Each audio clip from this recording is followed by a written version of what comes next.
चलो, जिन्होंने भी जवाब दिया उनका शुक्रिया। You are right, it is nitric acid. But describe me the symptoms. What symptoms you have thought regarding this case? For offensive discharges, desire for fat, vindictive nature, offensive behavior, और वो बाल की खाल उखाड़ना जितना मैक्सिमम तुम परेशान कर सको किसी को। क्या बात है, वेरी गुड। और डॉक्टर असजद ने एक अच्छा जवाब दिया। आप लिख के बता रहे हैं, सामने नहीं आ रहे डॉक्टर साहब। ये जो ड्राइविंग, लॉन्ग ड्राइव का interest, this is also a very important symptom and one of the unique symptom of nitric acid. चलो, और कोई सिम्टम, एनीवन?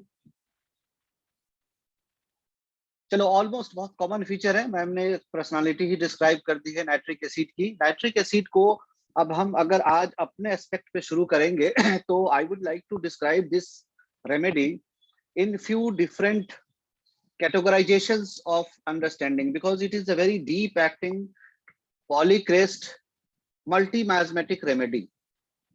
ये एक वो रेमेडी है जिसको हनीमैन ने अपने क्रोनिक डिजीज में इंक्लूड किया है, that means in the list of antipsoric remedies. So ये हनीमैन का एक बहुत इंपॉर्टेंट एंटीसोरिक रेमेडी है। अभी आप देखना, ये वही रेमेडी है जिसको हनीमैन ने यूज किया है in case of a specific treatment of psychosis in its primary manifestation. जब हनीमैन कहता है in the primary manifestation of psychosis you should give thuja and sometime in alteration with nitric acid as directed in my work of chronic disease. That means at one place he has given this remedy a place of strong antisoric position in his book of chronic disease. दूसरा इसका strong position है, इसको Hahnemann ने खुद suggest किया to act along with thuja in case of sycosis. और तीसरा इसका पैथोजेनेसिस, जो इसके अंदर बहुत स्ट्रॉन्ग सिफिलिटिक मैनिफेस्टेशन लेके आता है। So overall this is a very important medicine having a mixed miasmatic condition. And out of that mixed miasmatic condition, this remedy has a base of sora. Upon that base of sora, either acquired psychosis or acquired syphilis or maltreated syphilis, if gets imprinted on that soil, this leads to a very important manifestation of nitric acid prescription. So इस चीज को समझने में एक चीज का बहुत important ये है, when I say कि soil of sora and acquired psychosis and acquired syphilis, that means originally a soric constitution in hereditary, from hereditary if it is a soric constitution, and if they goes into an implementation of psychosis and syphilis and wrong treatment, they later on develop a stage of prominent of syphilis or psychosis having soil of sora, and that leads to again important understanding of nitric acid. इसके अंदर अगर mathematic coverage की बात देखी जाए, जो clinical expertise के अंदर सबसे ज्यादा मिलता है, वो सबसे प्रोमिनेंट अगर मार्क्ड लेवल में देखिए तो आपको मिलेगा, that is called sycotic taint. And एक डीपर बेस क्रोनिसिटी का जो मिलेगा, that is psora. So this is a very important medicine. Sometimes psychotic part is more prominent, sometimes syphilitic part is more prominent, and sometimes you need a strong tenacious diseases of a strong soric background. इस remedy को पढ़ने के लिए, इस remedy के understanding में देखिएगा, इसका अपीयरेंस बहुत पिकुलियर है। इसका मेंटल फीचर, इसकी जो माइंड एंड डिस्पोजिशन है वो अपने आप में बहुत पिकुलियर है। इसका एक फिजिकल जनरल अपने आप में बहुत पिकुलियर है। ओवरऑल मिला के इसके हर एक फील्ड में अपने आप में इतना पिकुलियर सिम्टम्स बैठा है, they are enough to prescribe this remedy on one basis. इस रेमेडी के सॉइल को समझने के लिए, इस रेमेडी को सीड को समझने के लिए एलन स्कीनोट का पहला 2 पैराग्राफ काफी है। अगर आप एलन स्कीनोट का पहला पैराग्राफ पढ़ के देखेंगे, then you will understand the whole picture, the whole constitutional appearance, the whole constitutional manifestation, you can say the whole soil of nitric acid। और उसके बाद अब वहां पे जो भी सीड पड़ रहा है उसके अकॉर्डिंग वहां पे पौधा निकलेगा, उसके अकॉर्डिंग वहां पे प्लांट निकलेगा, बट आप आइडेंटिफाई करने के लिए आपके लिए बड़ा सुइटेबल है।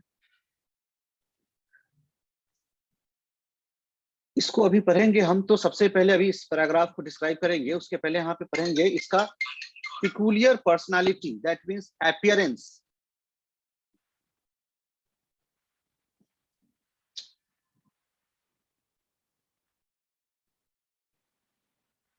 appearance of nitric acid वो कैसा है, बिकॉज नाइट्रिक एसिड एक इतना इंपॉर्टेंट रेमेडी है। सॉरी, एक मिनट। हेलो, आप हमसे 2 घंटे के बाद बात कीजिए। नहीं, आज नहीं मिलेंगे, आज क्लिनिक ऑफ है, कल मिलेंगे। 1 मिनट, राजेश।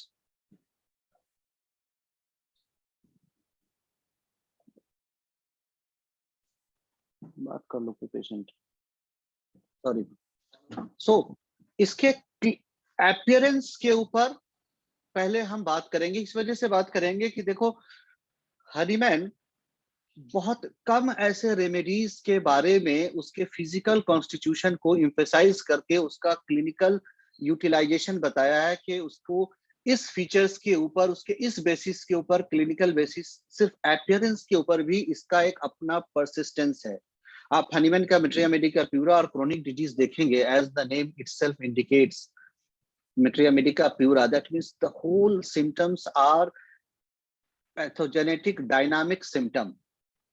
दैट मीन्स वो जो अपीयरेंस वाली जो सिम्टम है, जो रेमेडी ने प्रोड्यूस नहीं किया है, चाहे वो प्रूविंग के केस में हो या पॉइजनिंग के केस में हो, उसको हनीमैन ने सबसे ज्यादा जगह नहीं दिया है अपने मेट्रिया मेडिका में, एक्सेप्ट फ्यू रेमेडीज जहां पे ये कोरिलेशन है।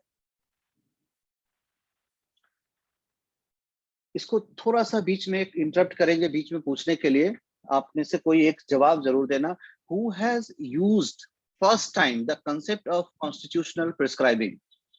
ये टर्मिनोलॉजी हनीमैन ने नहीं दिया था। अब आप बताओ, who has first emphasized the term constitutional prescribing in homeopathic field? Anyone? थोड़ा इंटरेक्ट करते रहो कोई। Doctor Kent. पूछ रहे हो या बता रहे हो? नैना सब बता रहे। अच्छा, बता रहे हो। You are right, it is Dr. Kent who has used the term constitutional prescribing। अब आपको बताएंगे, अभी आपके पास केंट का लेसर राइटिंग है? कोई भी है वहां पे? Yes sir। Anyone having Kent's lesser writing? है अभी पास में?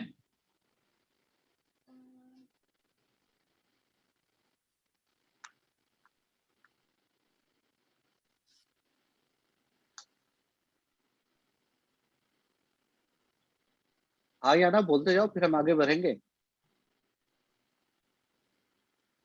सर स्टुअर्ट क्लोज रॉबर्ट्स है, केंट नहीं दिख रहा। नहीं, लेसर राइटिंग, फिलोसफी नहीं बोल रहे, लेसर राइटिंग। चलो, नहीं है तो आप कुछ रेफरेंसेस नोट करो, एक बार पढ़ना, चाहे तो फिर अब नेक्स्ट वीक डिस्कशन करेंगे तो उस क्लास में पूछ लेना, या अगली क्लास में देखोगे। केंट लेसर राइटिंग में अगर आपके पास बीजन वाली एडिशन है तो पेज नंबर 312, और अगर ये वाली एडिशन नहीं है तो चैप्टर का नाम नोट कर लो, आप उसे ढूंढ लेना। चैप्टर का नाम है कॉन्स्टिट्यूशनल। मिल गया? तो चलो इस पेज पे आ जाओ। देखोगे, हाँ 312, चैप्टर का नाम है constitutional prescribing, constitutional typing is useless in prescribing. Sir ये चैप्टर खुला है 311 पे, मतलब चैप्टर है how to study the repertory. मेरे पास ये चलो इंडेक्स में चैप्टर देख लो, इंडेक्स में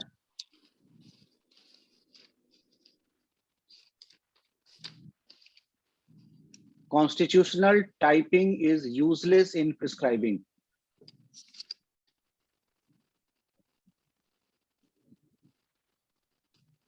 मिला? तो देखिए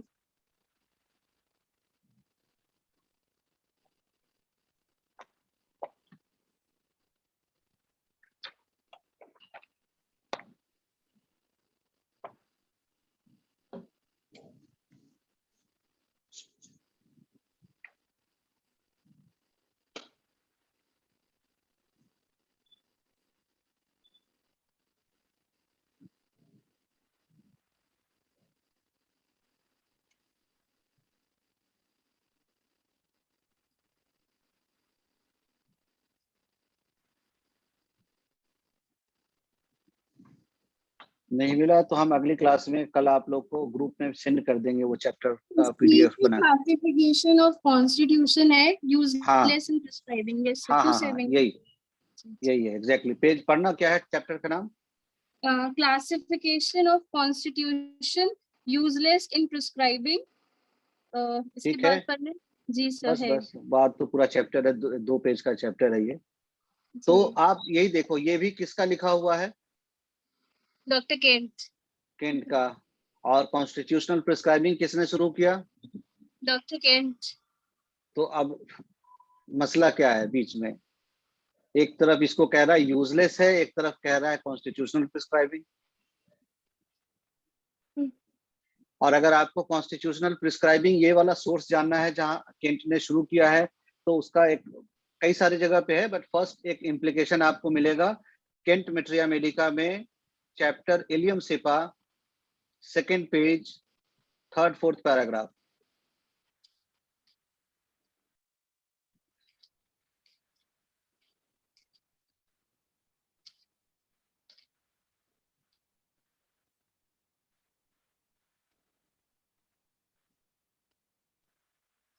देखो जहां पे लिखता है हे फीवर सबसाइड कर जाए, उसके बाद एंटीसोरिक और कॉन्स्टिट्यूशनल रेमेडी प्रिस्क्राइब करते हैं एलियम सेपा चैप्टर में, केंट्स मेट्रिया मेडिका।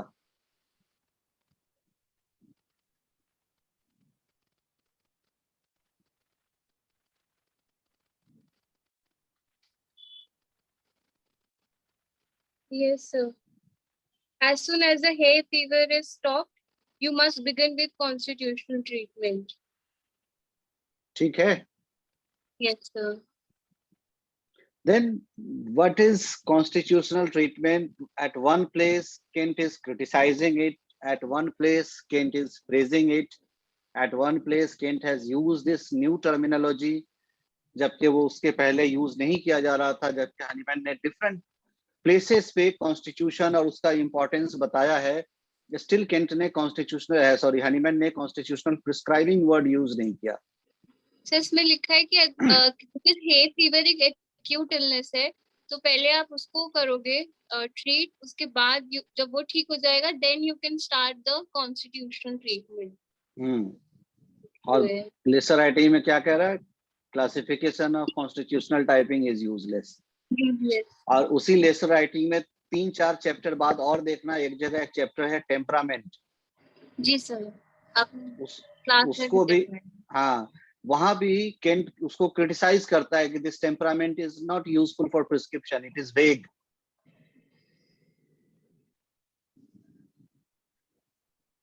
चलो, तो ये आप लोगों के लिए इस बार का एक होमवर्क रहेगा। डिस्कशन क्लास जब करेंगे इन बिटवीन किसी भी टाइम, जब आप प्रिपेयर्ड हो जाना, तो हम इसको डिस्कस करेंगे ताकि देखें आप थोड़ा सा वर्कआउट कितना कर पाते हो। चलो वापस आ जाते हैं। केंट साहब ने जो भी कहा वो उनकी मर्जी है, हम उनके दोनों बात को मानेंगे, उस बात को भी और इस बात को भी, लेकिन हनीमैन को भी फॉलो करते हुए। So Hahnemann has given importance of this remedy very first paragraph Kent के हनीमैन के क्रोनिक डिजीज में देखना। अगर क्रोनिक डिजीज की किताब है खोलो, वहां देखोगे जब पहले पैराग्राफ में जब वो पहला 2 पैराग्राफ बताता है प्रिपरेशन ऑफ द रेमेडी, और प्रिपरेशन ऑफ द रेमेडी के बाद जो सबसे पहला शुरुआत करता है हनीमैन, वो कह रहा है इस रेमेडी का कॉन्स्टिट्यूशनल कॉन्फ़िगरेशन। कि कैसे कॉन्स्टिट्यूशन में इसको यूज करना चाहिए, कैसे कॉन्स्टिट्यूशन में इसका सबसे ज्यादा बेनिफिट मिलता है। ये आपके एलेंस की नोट में जो लिया हुआ है पहला 2 पैराग्राफ, वो वही का कोट किया हुआ है। इंट्रोडक्शन पर Kent sorry Hahnemann chronic disease nitric acid जो इंट्रोडक्शन है वहां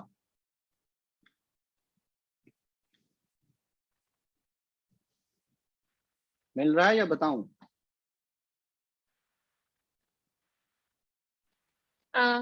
half an ounce of perfectly नहीं, pure उसको तो वो तो बनाने प्रिपरेशन है। उसके नीचे आओ, 2 पैराग्राफ और नीचे। जी सर। हाँ सर कौन सा बताना है इसमें? जहाँ पे उसने लिखा है ब्रूनेट। ब्रूनेट। हाँ, okay sir. Rigid fibre brunette. Okay sir. It will be found that this medicine acts more beneficially with सही है यही। patients of a tense fiber, brunettes, जी than with those of lax fiber, bracket में blondes. Blonde, बस यहाँ पे रुक जाना अभी। This is constitutional typing. इस कॉन्स्टिट्यूशनल टाइपिंग में एक तो पहले हम आपको वही कहेंगे कि with due respect to doctor Kent, this remedy is emphasized by Hahnemann himself even in his book of chronic disease, a constitutional typing, that you must first correlate ki which type of constitution in which the manifestations of nitric acid is more prominent, the manifestation of nitric acid is more clinically abundant. अब इसको समझने के लिए, इसकी और details पे जाने के लिए सबसे पहले थोड़ा सा anyone having clear understanding about brunette and blonde? अगर अभी blonde की बात छोड़ भी दें, brunette किसको कहते हैं? Anyone? Brown hair जिनके होते हैं usually brown or black hair. और कोई?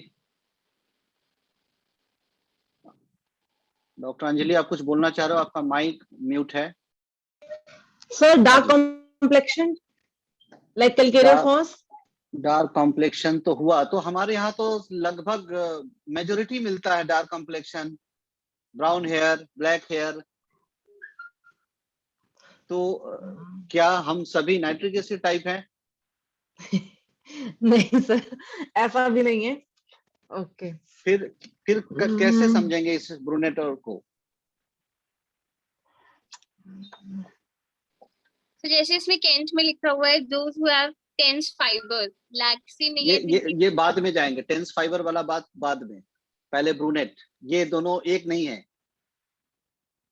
टेंस फाइबर लैक्स फाइबर जो है ना, ये दोनों एक नहीं है, वो अलग, वो उसके बाद में। पहले ब्रूनेट को थोड़ा सा समझते हैं। और कोई? सर बर्नेट जैसे बर्नेट सर वो होता है जैसे जो एकदम से लड़ाई झड़ाई करने आगे आ जाए, इस टाइप से भी एक्सप्लेन किया। जैसे ब्लॉन्ड से कंपैरिजन हुआ, ब्लॉन्ड इज अ पर्सन जो थोड़ा दबदब के रह ले with brown hairs and all. Figure जिनका थोड़ा स्ट्रॉन्ग होता है और जो दिखने में भी टफ, रफ एंड टफ लगते हैं। Rough and tough. चलो, इसको समझने के लिए ना हमको समझना पड़ेगा कि ये प्रूविंग किस ज्योग्राफिकल एरिया में हुआ था, वहां के लोगों का कॉन्स्टिट्यूशनल अपीयरेंस कैसा होता है, और तभी हम इसको अच्छे से अंडरस्टैंड कर पाएंगे। आप देखोगे ये जो वर्ड ब्रूनेट है ना, this is a French originated word, और इसको अगर आप डिक्शनरी में देखोगे तो दो, देखो आपके एलेंस की नोट में जहां लिखा हुआ है वहां ब्रूनेट में डबल टी लिखा हुआ है? Yes sir. और ये सिंगल टी भी होता है। पता है दोनों का फर्क क्या है? जब डबल टी लिखते हैं तो वी इंडिकेट फीमेल्स, और उस लिटरेचर में ये फीमेल को इंडिकेट करता है ब्रूनेट, और जब सिंगल टी में लिखते हैं तो ये मेल को इंडिकेट करता है। ये जिस ज्योग्राफिकल कंडीशन में प्रूव किया जा रहा था वहाँ मेनली मोस्टली लोग फेयर कॉम्प्लेक्शन होते हैं, जिसको अगर आप वहाँ पे अभी भी आप देखोगे यूरोपियन कंट्रीज में ब्लैक एंड व्हाइट का बहुत सारा एक कॉन्ट्राडिक्शन चलता है, एक दूसरे के अंदर जो कंपटीशन चल रहा है। तो इस रेमेडीज के अंदर देखोगे कि जो majority of provers of fair complexion individual, जिसका सपोज टू बी उसके कॉन्स्टिट्यूशनल कॉन्फ़िगरेशन के according they suppose to be have brownish golden hair और somehow bluish sclera or eyes. If those constitutions, those individuals, those white persons, if they have this darkish complexion, origin वैसा है, उसका constitutional flow वैसा है, अब वहां पे अगर वो डार्क कॉम्प्लेक्शनड होता है, वहां पे अगर वो डार्क हेयर होता है, वहां पे अगर वो डार्क आइड होता है, तो ये जो ब्रूनेट वर्ड यूज किया गया है ना, ये ब्रूनेट वर्ड देखोगे इसी का डेरिवेटिव है ब्राउन, इसी ब्रूनेट का डेरिवेटिव है ब्राउन। और यहाँ पे वो उस डिमार्केशन को इस्तेमाल करने के लिए यूज किया गया है कि अगर आप कुछ अच्छे से डिक्शनरीज को देखेंगे तो आप वहां पे देखोगे कि वहां लिखा हुआ मिलेगा कि डार्क हेयर वाइट गर्ल्स और fair complexion girl with dark hair with brown eyes. देखोगे आपके मेट्रिया मेडिका में कहीं पे लिखा हुआ डार्क आई, कहीं पे लिखा हुआ है ब्राउन आई। ये हमेशा ही एक उस कंपैरिजन में यूज हो रहा है when the common geographical trend of those geographical area of having a white and fair complexioned constitution. Yes. So वैसे fair complexioned persons के अंदर अगर ये brownish darkness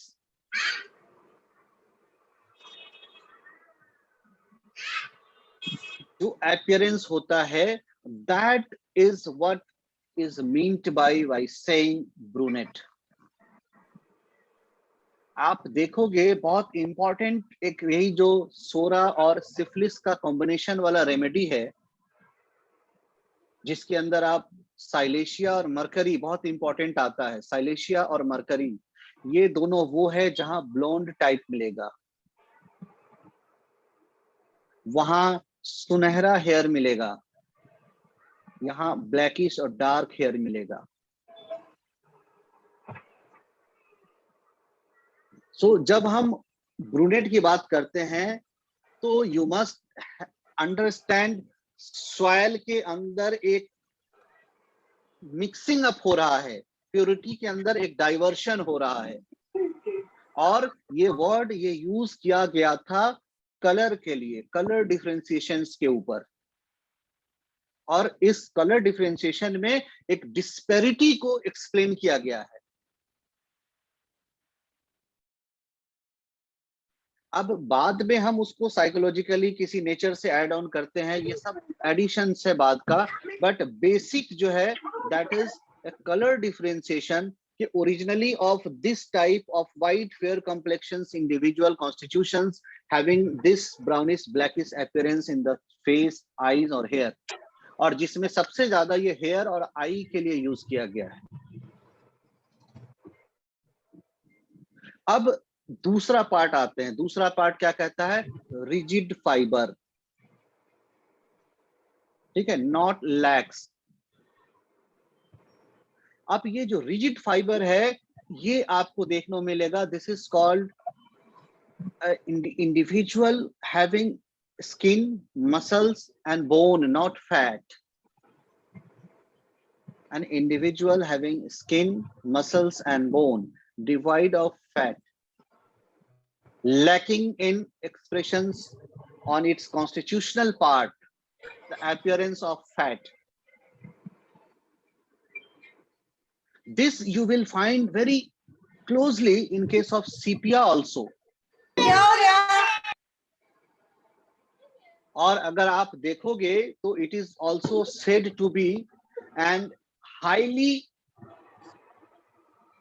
you can say mentally tormented sepia is nitric acid, because बहुत सारा सीपिया का symptom है जो नाइट्रिक एसिड के अंदर मिलेगा।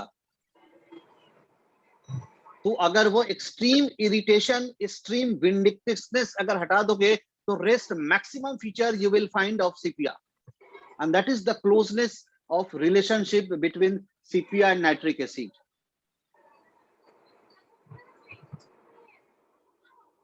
और अगर अभी आपके पास एमएल टाइलर की किताब है तो वहां देखो सेकंड पैराग्राफ में एमएल टाइलर ने इस बात को बताया भी है, the relation of sepia and nitric acid.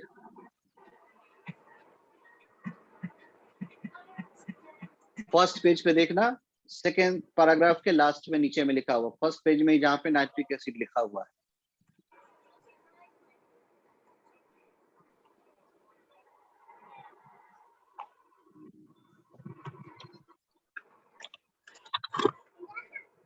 ला से निकाल के।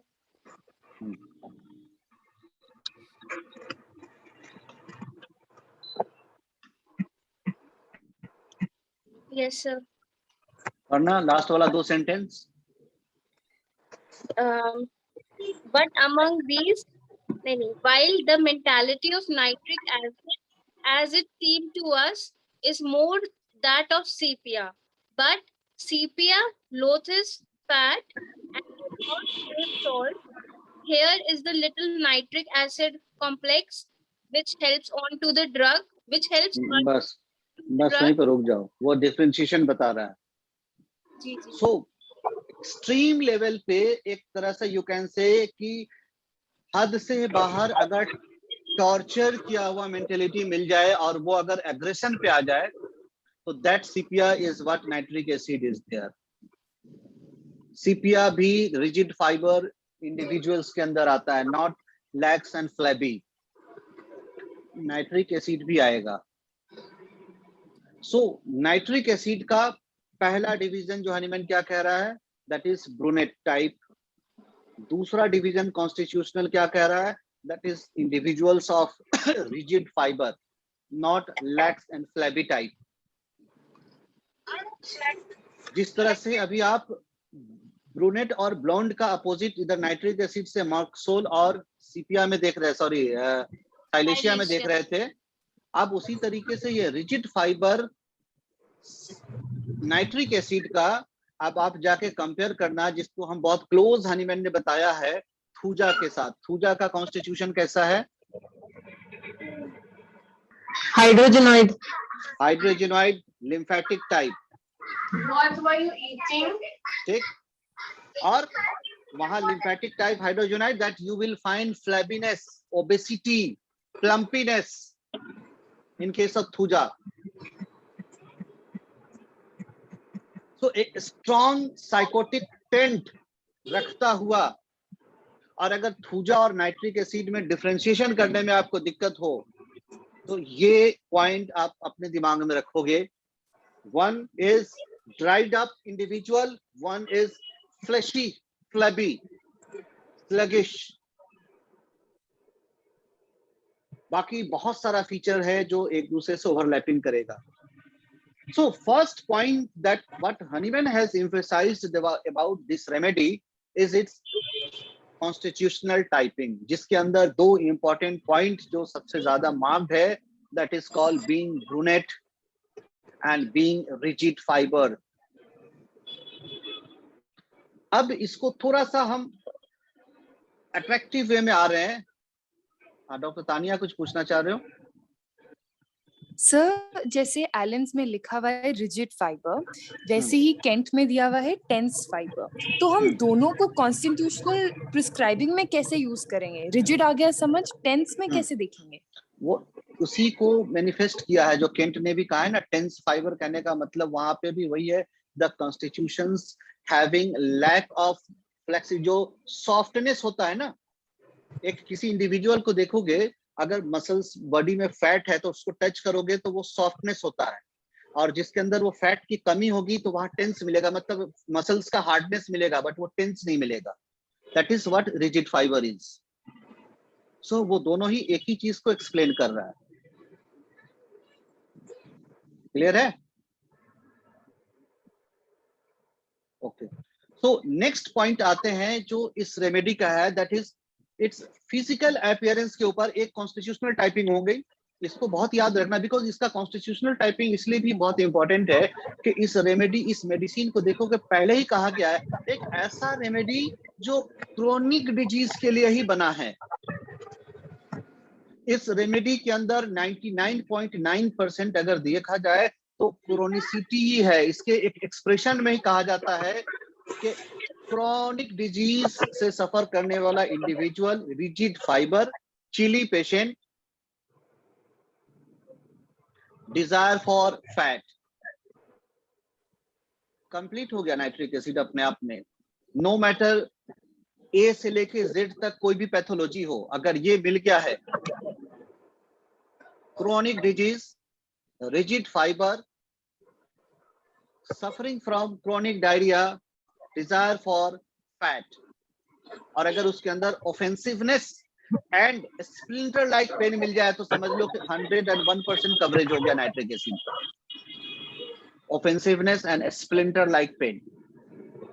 सो अब अपीयरेंस में आते हैं। इसके अपीयरेंस में देखोगे जो फेस पे, इवन ओल्ड एज में बहुत सारे कंडीशंस में होता है, बट अर्ली एज में भी आप देखोगे इसके चेहरे पे एक ब्राउनिश टेंट होगा, जिसको बोलते हैं ना वो टैनिंग होना, एक कॉन्स्टिट्यूशन जैसा भी हो, चाहे वो डार्क कॉम्प्लेक्शन भी हो, बट उसके अंदर देखोगे सांवले रंग में भी एक चेहरे पे एक रौनक होता है, एक रोशनी होती है।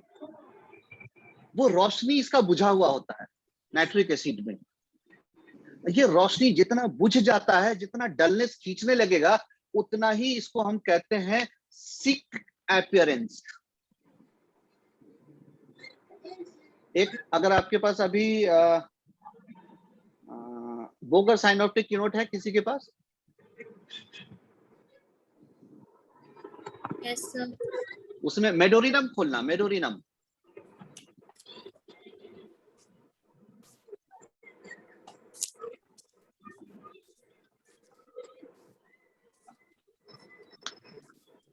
मिला? मेडोरिनम में देखो एक जगह लिखा हुआ है डिस्मल लुक, डिस्मल लुक।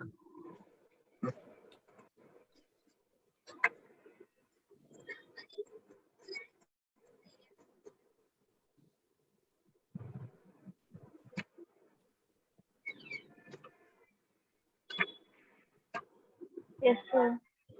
ठीक है, क्या होता है ये डिस्मल लुक?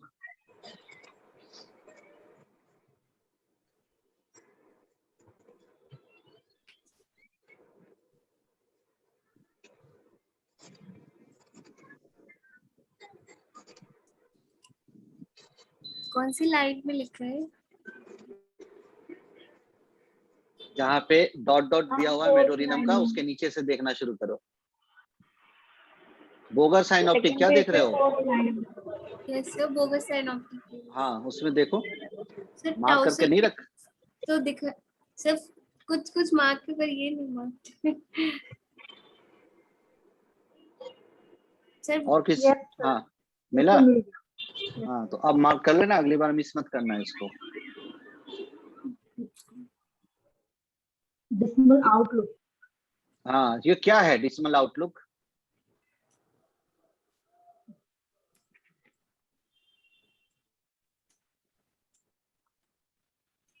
चलो यहाँ भी समझने के लिए देखोगे आपको वही चीज मिलेगा। अगर आप ये वाला अपीयरेंस समझना है ना, तो किसी भी हॉस्पिटल में चले जाओ और वहां वैसे पेशेंट्स को देखो जो क्रोनिक टाइफाइड से सफर कर रहा हो। 15-20 दिन हो गया टाइफाइड फीवर को। अभी अभी कोरोना से बहुत सारा लोग जो सफर कर रहा था, जिसको सीवियर अटैक मल्टीपल और सीवियर सिम्टम्स के साथ आया था, और अगर उसका 20-25 दिन हो चुका है, अब फीवर डाउन भी हो रहा है, तो अब उसके चेहरे का जो अपीयरेंस है वो देख लेना। क्रोनिसिटी के अंदर अगर ऐसा एक्यूट इलनेस ना हो, बट इंडिविजुअल के अंदर, specially those who are suffering from a deep seated miasmatic disease, persons having a very disordered liver, उसके अंदर देखोगे ना उसके चेहरे का ग्लो चला जाता है। ये एक रिफ्लेक्शन है, जो डिसमल आउटलुक है ना, चाहे इंसान गोरा हो या सांवला हो, अगर वो हेल्दी है ना तो उसके चेहरे पे एक लाइट होता है, एक ब्राइटनेस होता है।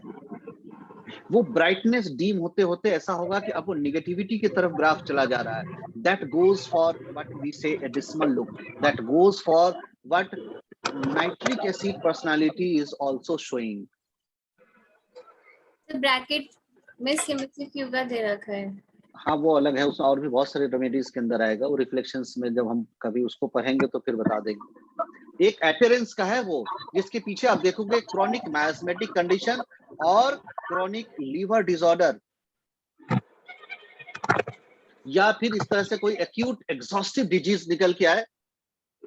तो ये एक्यूट एग्जॉस्टिव में क्या होता है कि ये थोड़े देर के लिए अपीयरेंस होता है, हफ्ते 2 हफ्ते के अंदर ये ठीक हो जाएगा। लेकिन ये जो नाइट्रिक एसिड मेरोडिनम, जहां क्रोनिक मैस्मेटिक कंडीशन है ना, वहां पेशेंट को अभी बहुत ऐसा कोई सीवियर डिजीज नहीं है, बट ये अपीयरेंस रहेगा, बिकॉज ये अंदर से वो अभी बिगड़ा हुआ है। इसलिए जो एक्यूट फेज में होता है, that is not a fixed permanent feature. तो एक ऐसा brownish dull tanning type of appearance, जिसके ऊपर देखोगे कि मल्टीपल ब्राउन स्पॉट्स मिलेगा चेहरे पे। Even in early ages also you will find multiple brown spot on different part of the face, जिसमें बहुत prominently आपको मिलेगा on forehead, multiple brown spots with this type of dull appearance of the face, tanning of the face, chronicity of tanning of the face। एक छोटा सा एक याद आ गया आपको, एक एग्जांपल बताते हैं, देख लेना, उससे शायद समझ में आ जाए। आप लोगों में से किसने ने जॉली LLB, एक फिल्म आई थी ना, सेकंड पार्ट जिसमें अक्षय कुमार था, उसको देखा है? हाँ हिब्बा शायद हम क्लास कॉल करूंगी, हम क्लास अच्छे। हाँ এটা পরে করছি। हाँ चलो, someone is from West Bengal। Jolly LLB किसने किसने देखा है? एक बार हाँ या ना बताते जाओ। यस जॉली LLB में आपको बहुत अच्छा दो चीज मिलेगा, आपको अभी बता रहे हैं देखने के लिए। अब अगर वो फिल्म देखा है तो उसमें देखो 2 पुलिस वाले हैं, एक जिसके ऊपर केस चल रहा है, याद है, और एक उस पुलिस वाले का सीनियर होता है, जिसको अक्षय कुमार बाद में ब्लैकमेल करके उसको अपने सपोर्ट में लेता है, याद है?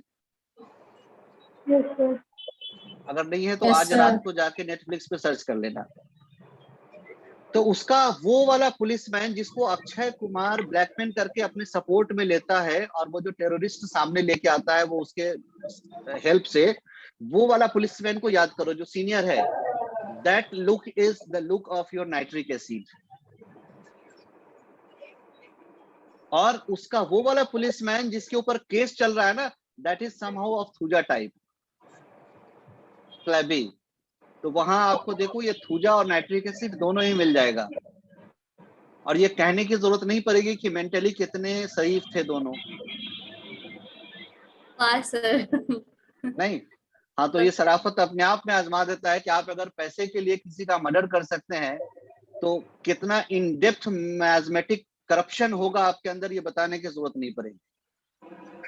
अगर आप पैसे के लिए, अचीवमेंट के लिए किसी को मार सकते हैं, मार ही नहीं सकते, मार मार के अगर उस सीढ़ी पे चढ़ रहे हैं, किसी का मर्डर कर रहे हैं और घर में आके आप बच्चों का बर्थडे मना रहे हैं उसी पैसे से, तो सोच लो फिर कितना एंजॉयमेंट होगा और कितना डीप सीटेड मैथमेटिक करप्शन बैठा होगा ऐसे लोगों के अंदर। तो ये दोनों ही एग्जाम्पल इसलिए बताया कि एक के अंदर वो जो लैक्स फाइबर है, जिस पुलिस वाले के ऊपर वो चार्ज लगा रहा है, और जिसने सपोर्ट लिया है उसको अगर देखोगे एक बार अच्छे से, दोबारा फिर से देख लेना, आपको मिलेगा वहां पे सूखा रिजिड फाइबर और कॉम्प्लेक्शन, और उसके चेहरे पे वो डॉट। बड़ा अच्छा एग्जांपल है इस रेमेडी के अपीयरेंस को समझने के लिए। सो इसका ये brownish discoloration with brownish spot on the face, इसको एक और रेमेडी है जो कि बहुत डीपली कवर करता है, जिसके इस सिम्टम के ऊपर ही उस रेमेडी को प्रिस्क्राइब किया जा सकता है। Do you know which remedy? Carcinosin. Very good, it is carcinosin, जिसको हम कहते हैं कैफे-डी-आउलेट कॉम्प्लेक्शन। कैफे-डी-आउलेट वाले में कार्सिनोसिन के अंदर देखोगे कि जो एक इसके अंदर जो ये जो टेनिंग का जो डिसअपियरेंस है ना, मतलब ये जो ग्लो चेहरे का जो डिसअपियरेंस है ना, वो उतना मार्क्ड नहीं होता वहां पे ब्राउनिश डिस्कलरेशन आता है व्हाइट कॉम्प्लेक्शंस के अंदर, या brownish discoloration with multiple red moles के पास साथ आएगा। और मल्टीपल रेड मोल अपने आप में कार्सिनोसिन का एक बहुत इंपॉर्टेंट फीचर है। और अगर खास कि अगर वो after a certain age appear हो और इंक्रीजिंग होता चला जाए, सो उसका जो कैफे-डी-आउलेट वाला कॉम्प्लेक्शन है, that you can also say in this nitric acid. But ये जो नाइट्रिक एसिड होगा, यहाँ पे आपको एक साइकोटिक टेंट बहुत प्रोमिनेंट मिलता है, जो कि उस कार्सिनोसिन में वहां पे नहीं है। कार्सिनोसिन के अपीयरेंस में इसी चीज में देखा जाता है। अगर बहुत अच्छे से आप उसका आई कांटेक्ट या पेशेंट्स को अगर आप करके देखोगे ना, तो वहां पे कहा जाता है कार्सिनोसिन का जो अपीयरेंस मिलेगा, वहां पे कहा जाता है कि chaos इन ऑर्डर, और यू कैन से अगर आप परसीव करते हो कि एक साइलेंट वोल्केनो छुपा हुआ है उसके अंदर, बाहर से बिल्कुल साइलेंट है बट अंदर से वोल्केनो है। अगर इतना आपका परसेप्शन है उस चीज को देखने वाला, तो आप उस पर्सनालिटी को चेहरे से समझ पाओगे। मतलब चाहे बाहर से बैठा हुआ चेहरे में आपके सामने बड़ा शांत हो, लेकिन अगर 2 मिनट उसकी आंख और उसमें अगर आप देखोगे, उसके मिजाज को अगर आप समझने की कोशिश करोगे, देन यू विल सी कि how much chaos is there. और यही covered chaos, capsulated chaos, but we say silent volcano, कि अभी तो साइलेंट है लेकिन जब फटेगा तो फिर सबको ही जला के जाएगा ज्वालामुखी की तरह। That is a very important feature of carcinosine. So यहाँ पे क्या मिल रहा है आपको? एक जो हमने बता दिया, ब्रूनेट रिजिड फाइबर, ये जो brownish discolouration, brownish tint specially कह लो, डिस्कलरेशन नहीं, और उसके ऊपर आप देखोगे कि ब्राउन स्पॉट्स बहुत सारे मिलेंगे। रेड स्पॉट्स कार्सिनोसिन में ज्यादा प्रोमिनेंट है। उसके बाद यहाँ पे देखोगे कि इसका जो नोज का फीचर है ना, ये बड़ा प्रोमिनेंट है। अब आप देखोगे केंट मेट्रिया में दिखा के वहां देख लेना, आपके बोगर साइनोप्टिक कीनोट जिसके पास है अभी, वहां भी उसमें भी देखो नोज के ऊपर, tip of the knows.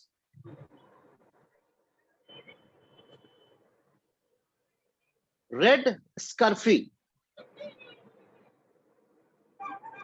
One of the very important feature. सामने अगर पेशेंट बैठा हो ना, तो देखने में पता चलेगा कि कितना वो एक डर्टी लुक लेके आता है ये अपीयरेंस नाक का।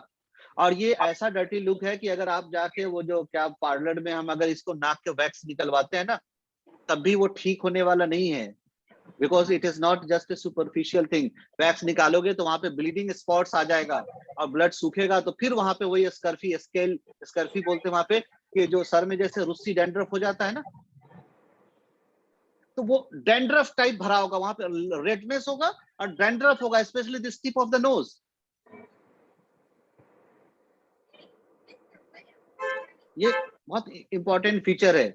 यही डैंड्रफ नहीं हो, रेडनेस नहीं हो, बल्कि ऐसे गुलगुला जैसा फुला हुआ हो, ये ऑरोमेट के अंदर ऑरोमेट आता है।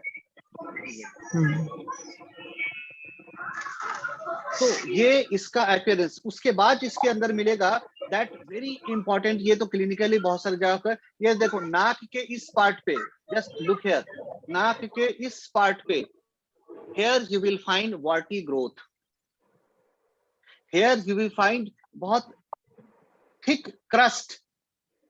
ऐसा नहीं कि सर्दी हो गया तो अभी नाक वहां पे सूख गया, वैसा नहीं, एक रेगुलर क्रस्ट फॉर्मेशन मिलेगा।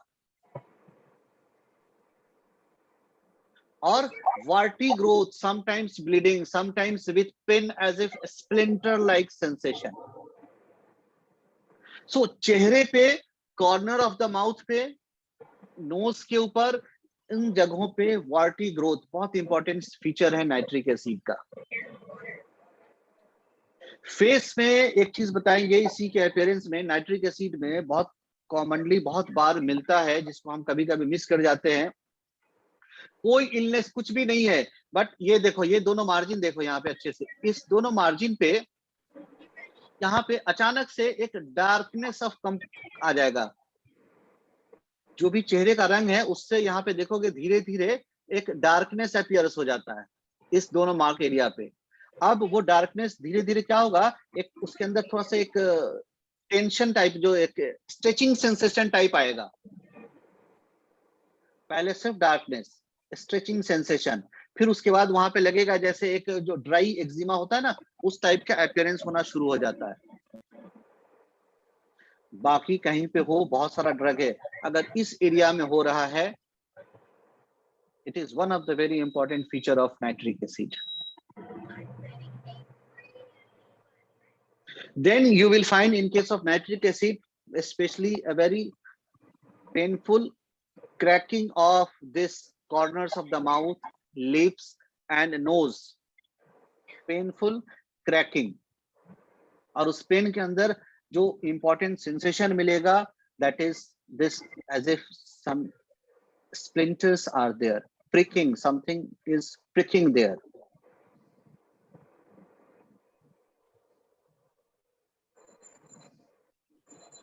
इसके चेहरे पे, इसके अपीयरेंस पे एक डीप क्रोनिक डिजीज का अपीयरेंस, ये आप देखना केंट मेट्रिया मेडिका में, अगर आप जब देखोगे सेकेंड पेज पे आपको ये मिलेगा। बट इसको समझने के लिए हमने आपको पहले बता दिया है, वो जो डिस्मल लुक जो आपको अभी अभी हमने मेडोरिनम में दिखाया, दैट इज व्हाट, जिसको कहते हैं कि चेहरा देख के कोई लगता है कि अंदर से कुछ बीमार है, क्या है क्लियर नहीं है, क्यों है अभी ये भी क्लियर नहीं है बाहर से।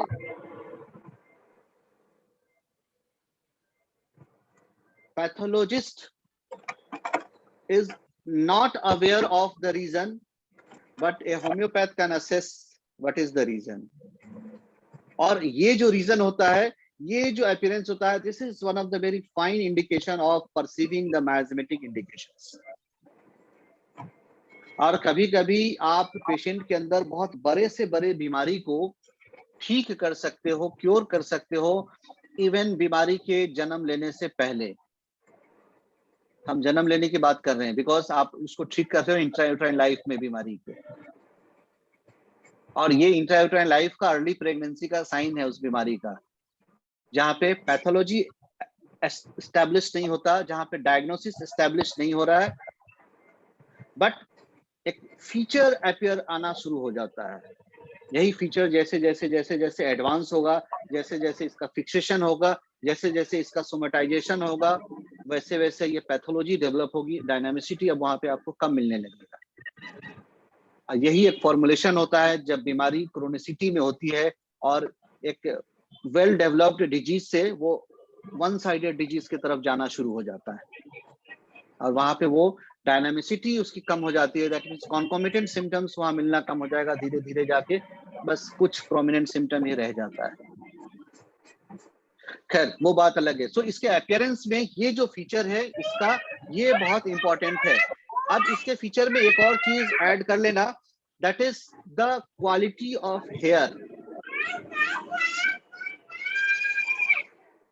इस नाइट्रिक एसिड में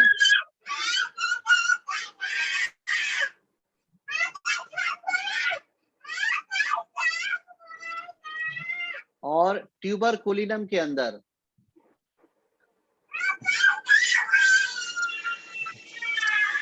Dr.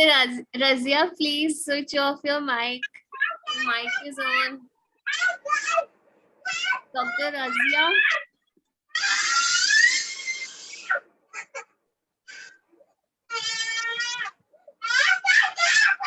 ये कौन सा बेबी है? This is अगेन ये गुड पॉइंट. अच्छा दिस इज अच्छा कॉल्ड कि इसमें भी आप सीखने का मौका है. अब I am not just tagging any boy with any symptoms. May be child कुछ भी हो सकता है, बट ये जो वे है ना टेस्ट रोने तो का, this is the type of chamomilla cry. आप रोने के ऊपर चलो एक दो सिम्टम हम जब तक डिस्कस कर लेते हैं इसी बात पे, बिकॉज कुछ नॉइज, हैप्पी नॉइज होता है घर में. अगर बच्चों की आवाज ना हो ना तो घर बड़ा सुना होता है, तो इसलिए कुछ नॉइज तो होने चाहिए घर पे. और रोने के ऊपर देखोगे, एक रोना ऐसा होता है जिसको देख के आपको रोना आ जाएगा. एक रोना ऐसा होता है जिसको देख के आपको हमदर्दी आ जाती है थोड़ा सा. एक रोना होता है जिसको देख के आपको चिढ़ आ जाएगा. ये भी अलग अलग टाइप है. जो रोना देख के हमदर्दी आपको रोना आ जाए ना, ये इग्नेशिया का रोना होता है, सिसकना.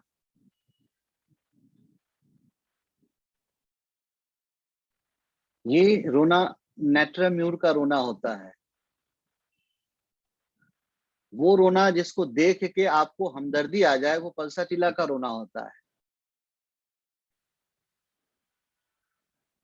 और वो रोना जिसको देख के आप खुद भी आपे से बाहर आ जाओ, ये कैमोमिला सीना इसके अंदर मिलेगा.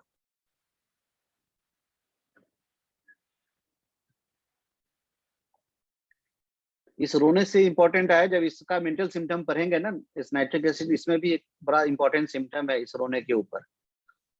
अभी हम आते हैं नेक्स्ट में. टाइम क्या हुआ? ओ, 1 घंटा निकल गया फिजिकल अपीयरेंस पे ही. चलो फिजिकल अपीयरेंस इसका अब यहाँ पे क्लोज करते हैं. देख लेना, अभी एक चीज जो बता रहे थे वो वाला नोट कर लो कि एक बड़ा इंपॉर्टेंट फीचर है इसके क्वालिटी ऑफ हेयर में. अगर आपको याद हो, आई थिंक हमने नहीं पढ़ा या पढ़ा होगा आपने, तो सल्फर का एक क्वालिटी है हेयर का. जिस तरह से हम कहते हैं ना कि साइलेशिया अगर हो तो उसको दिल करेगा कि देख के उसके सर पे ऐसे हाथ फेरे, वो सुनहरा सुनहरा बाल. जिस तरह से कैलकेरिया कार्प का बेबी है तो दिल करता है ऐसे गाल पे से थोड़ा सा टच करें. और ऐसे ही अगर सल्फर पेशेंट है और उसके सर पे अगर आपने ऐसे प्यार से हाथ फेर लिया, हाथ ऐसे डाल दिया, तो फिर अगले बार घर पे जाके ना हाथ पे आपको क्रीम लगाना पड़ेगा, नहीं तो हाथ छिल जाएगा. Such a hard, rough hair quality that sulfur patient has. उसी तरीके से देखोगे नाइट्रिक एसिड के अंदर जो हेयर की क्वालिटी होती है ना, वो roughness, lack of lustre, hardness, और बहुत प्रोमिनेंट है नाइट्रिक एसिड थूजा. इस दो के अंदर देखोगे, ये एक प्लेस देखो बता रहे हैं, ये जो रीजन है ना, इस दोनों आंख के बीच में ये जो खाली जगह है ना, तो नाइट्रिक एसिड इसको खाली नहीं रखता. यहाँ भी आपको अच्छा सा हेयरी ग्रोथ मिलेगा. और ये खास के अगर छोटे बच्चों में भी बहुत प्रोमिनेंट नजर आ रहा है तो बहुत इंपॉर्टेंट है एक माइजेमेटिक कंडीशन समझने के लिए. और इसके अंदर एक prominence of tubercular diathesis you will find. Sir वो जॉइनिंग हेयर आईब्रोज, इसका मतलब वो एसिड टेंडेंसी वाले टेंडेंसी रहेगी उनमें. हाँ बहुत लोगों की बिल्कुल होती है ना जॉइनिंग आईब्रोज. बिल्कुल होती है, और यहाँ भी मिलेगा. बहुत हम बिल्कुल आपको, हम लोग बहुत पहले अगर आपको याद हो तो एक सीरियल आता था टीवी पे जिसमें कैरेक्टर था क्रूर सिंह. हाँ सर, चंद्रकांता. चंद्रकांता. हाँ हाँ हाँ हाँ. चलो अच्छी बात है, टीवी से भी हम लोग को कुछ सीखना चाहिए. तो उस क्रूर सिंह का चेहरा याद है? Yes sir. और क्रूर सिंह का जैसा नाम था वैसा एक्सप्रेशन भी था उसके चेहरे पे. हाँ. बस वो सिर्फ देखने में थोड़ा फ्लैबी था. कैरेक्टर जो उठाया था वो फ्लैबी था. अगर वो रिजिड फाइबर होता तो इट इज टिपिकल एसिड में. Nitric acid. हाँ. This is the speciality of that Kroor Singh.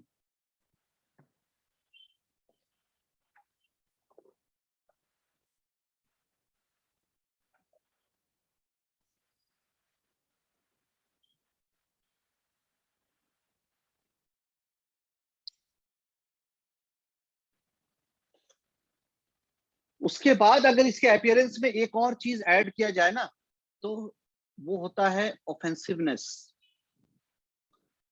Offensiveness जिस तरह से अभी हमने कहा ना, इसके अपीयरेंस में ऑफेंसिवनेस, इसके सोच में अपीयरेंस ऑफेंसिवनेस, इसके बिहेवियर में ऑफेंसिवनेस, इसके डिस्चार्जेस में ऑफेंसिवनेस, इसकी बीमारी में offensiveness. Such a strong offensive remedy this nitric acid is.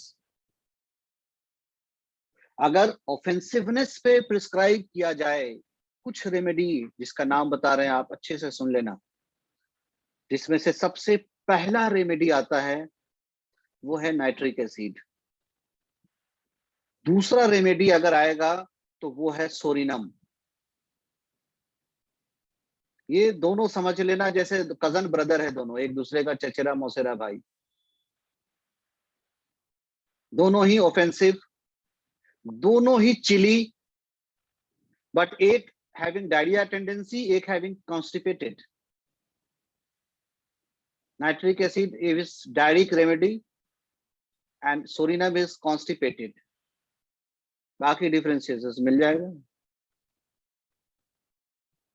Next to that is your benzoic acid.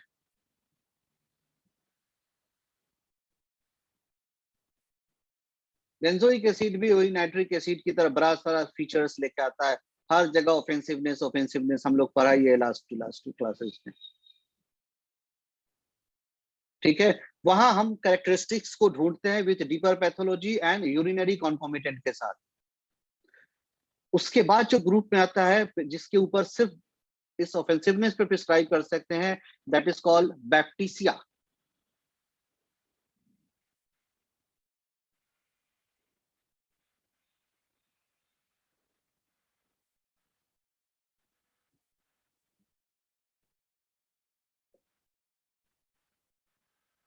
एक बहुत इंपॉर्टेंट एक केस याद आ रहा है, मतलब वो केस हमने देखा तो नहीं है, हमने सुना है। कोलकाता के बहुत ही इंपॉर्टेंट स्टॉलवर्ट प्रिस्क्राइबर्स के का केस है। आई थिंक डॉक्टर साहा का केस था, डॉक्टर शांति रंजन साहा, बहुत नामी और बहुत अच्छे प्रिस्क्राइबर थे कोलकाता के। तो एक बार वहां पे पेशेंट देखने के लिए होम विजिट करने गए थे। एक फीवर का पेशेंट था और वो बगैर पेशेंट को देखे रूम के अंदर गया और वापस चले आए और दवाई भेज दिया था कि ये दवाई दे देना।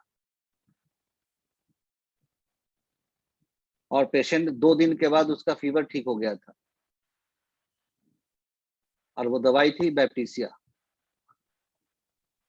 ऑफेंसिवनेस थी, पढ़ा था। ऑफेंसिवनेस ही नहीं, उस बैप्टीसिया के ऑफेंसिवनेस का एक अपना कैरेक्टर है। जिस तरह से अभी हमने नाइट्रिक एसिड का ऑफेंसिवनेस बताया, ये जो यूरिन के अंदर जो मिलता है ना, हॉर्स लाइक, ये जो हाइप्यूरिक एसिड का एक्सेसिव होना, एक एक्सट्रीम टाइप ऑफ ये जो एक इरिटेशन एक आना, जिस तरह से एक ऑफेंसिवनेस बताया था हमने आपको क्रियोजोट का, कैसा लगेगा जैसे नाक में सुई चुभ गया हो, एमोनिकल ऑफेंसिवनेस आएगा।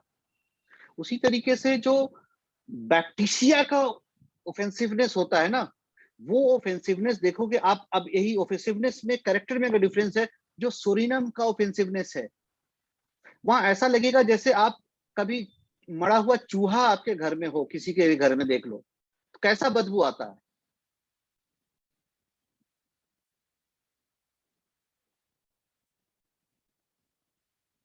That is the offensiveness of Baptisia and Sorinum. यही कभी कभी थोड़ा सा मिल जाता है, कभी बहुत थोड़ा सा माइल्ड आर्सेनिक के अंदर, बट ये दोनों के अंदर मौत है। अब एक और जैसी ऑफेंसिवनेस के करेक्ट पे समय, अगर आपने कभी किसी ऐसे बच्चे को देखा हो जो दूध पीते के साथ खूब वोमिटिंग कर देता है, और उस वोमिटिंग में अगर बहुत ऑफेंसिवनेस हो तो कैसा ऑफेंसिवनेस होता है?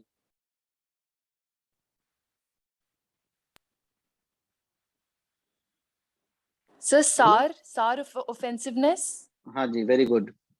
ये ऑफेंसिवनेस होता है जो हम साइलेशिया के अंदर मिलता है, जो रियूम के अंदर मिलता है, जो कैलकेरिया के अंदर मिलता है। अब एक बार अगर उस बच्चे का ऑफेंसिवनेस, अगर उस वोमिटिंग का आपने ले लिया ना, तो अब आप कैलकेरिया और साइलेशिया का आपको स्मेल, जो स्वेट का स्मेल है ऑफेंसिवनेस का, वो समझने में आसानी हो जाएगी। तो दैट इज द कैरेक्टरिस्टिक कि वहां पे वो जो चले आए तो सिर्फ ऑफेंसिवनेस ही नहीं देखा।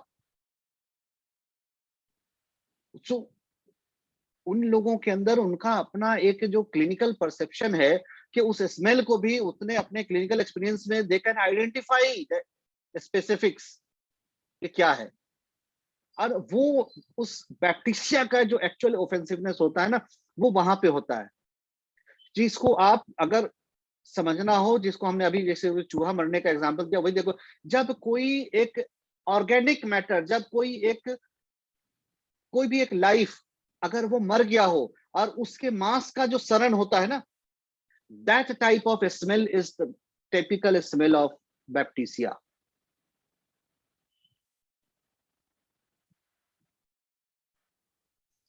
सो ये कुछ ड्रग था जो ऑफेंसिवनेस पे अपने आप में कमाल करता है, अपने आप में प्रिस्क्राइब किया जा सकता है। यही जो आप बता रहे थे कि नाइट्रिक एसिड के अंदर भी इसका ऑफेंसिवनेस भी अपने आप में एक ट्रायो है। नाइट्रिक एसिड अभी और जब आगे हम बताएंगे, इसमें देखो कि इसके कई सारे ऐसे फेजेस हैं जिसमें एक अलग अलग छोटा छोटा सिंड्रोम लेके आता है, जिसमें अब अगर आप आ जाओ एलन स्किनोट का जो पहला 2 पैराग्राफ, पहला तो हमने बता दिया, सेकंड पैराग्राफ में आ जाओ, देखो अपने आप में कंप्लीट पिक्चर है नाइट्रिक एसिड का। एक बार एलन स्किनोट का सेकंड पैराग्राफ पढ़िए कोई।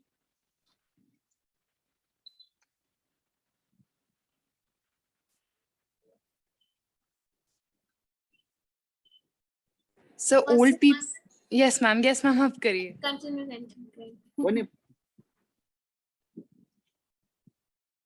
आप पढ़ो डॉक्टर तानिया, पढ़ो। अब नए लोग भी पार्टिसिपेट करने चाहिए अच्छे से। हाँ, Persons suffering with chronic diseases who take cold easily are easily disposed to diarrhea, rarely to those who suffer with constipation. देखो अब आप अच्छे से सोचो, आप सभी देखो, इसमें किसी बीमारी का नाम है? ये डायरिया के ट्रीटमेंट के लिए नहीं कह रहा है, इस बात को रखना। अब इसकी पूरी फीचर्स को देखो, इसमें कोई भी बीमारी का नाम नहीं है। दैट मीन्स ये सिम्टम एक सिम्टम नहीं है, ये सिम्टम एक कॉन्कोमिटेंसी है उस रेमेडी का। ये सिम्टम एक सॉइल को दिखा रहा है उस रेमेडी का। अब अगर ये सॉइल मिल जाए तो चाहे कोई सा भी सीड आया हो उसके ऊपर, you have to prescribe once nitric acid for him. और इसी में अगर आप 2 चीज और ऐड कर लो,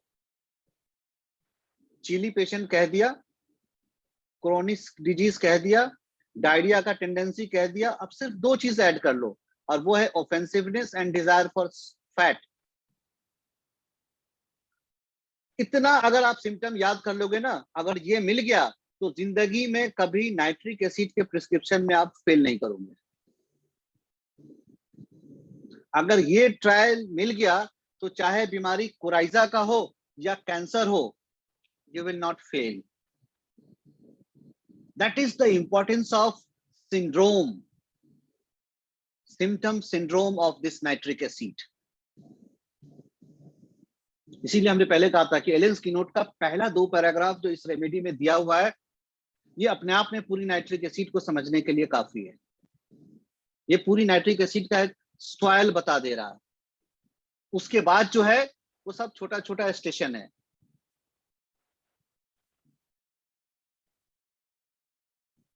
सो अपीयरेंस से ही रिलेटेड में हम आपको क्या ऑफेंसिवनेस बता रहे थे, उस ऑफेंसिवनेस में जो अपीयरेंस का ऑफेंसिवनेस क्या होता है, एनीवन कुछ एग्जांपल दे सकते हो? कहने को तो हमने कह दिया, इस चलो एक मेटाफिजिकल कोरिलेशन हमने कह दिया कि अपीयरेंस भी ऑफेंसिवनेस है, but how you will perceive it,